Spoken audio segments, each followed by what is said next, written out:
Stop recording. Well, hello, this is the Target World podcast, and I'm going to do a short review on the new season of Killing Eve, what started this Saturday on BBC. Joys of Needing audio description. I've only seen episode 1, and what an episode that was. Back with full throttle.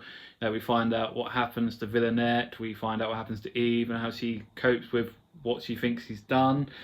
Spoiler, yes, she thinks he's killed Villanette. Well, as we find out, she hasn't, and that sort of fallout sort of goes throughout the whole episode. We see Eve having a complete meltdown, trying to cook a chicken which hasn't even put in the oven, chopping a mountain of vegetables, eating a kilo of Haribo at Eurostar, and apparently that is the Eurostar Business Lounge, as I was listening to the great new Obsessed About Killing Eve podcast off BBC Sound this morning.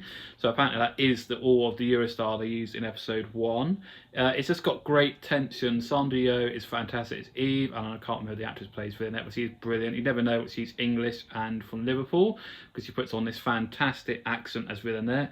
We have this whole great thing in the hospital where she sort of runs around trying to find clothes, steal money, and find out nobody's got money these days. Everybody uses contactless or Apple Pay, obviously.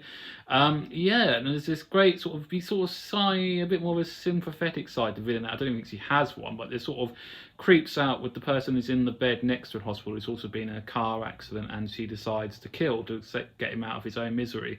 And it's hilarious what they put her in the paediatric, children's ward for the whole of the period she's in hospital. They think she's a child basically because of the size of her, and those bits are quite funny.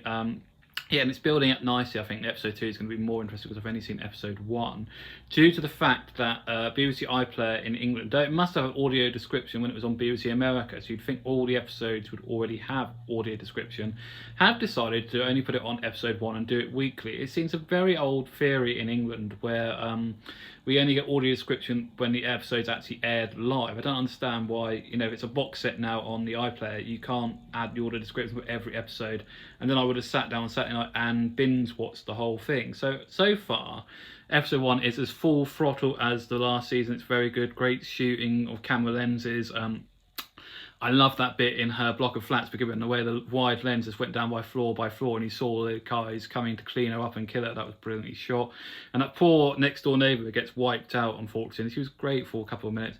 The soundtrack again is done by the excellent David Holmes, so well worth getting. I think there's a playlist on BBC Sounds for the whole of that. Or I think you can buy the soundtracks off Amazon on beautiful 180 gram vinyl. Have a look there on amazon.co.uk or amazon.com. Anyway, so looking forward to all the episodes. This makes my Saturday evenings a lot better. But as I said, I would love to have binge watched it and done like most people do, but can't do that. Joys of being blind, unfortunately. So it's a sort of thing what the BBC and Netflix, as we've seen, there's a lot of controversy over the fact that one of their biggest things on there does not have audio description, and everybody else has been able to watch it and I haven't. So there we go. You know what that is. That's the great Charlie Brooker Black Mirror basically I'm on about there, and we hope that gets audio description on Netflix. But anyway, back to Killing Eve. If you've seen episode 1, let me know your feelings. Of course, hit the bell and like the channel, as all these videos are here for you to enjoy.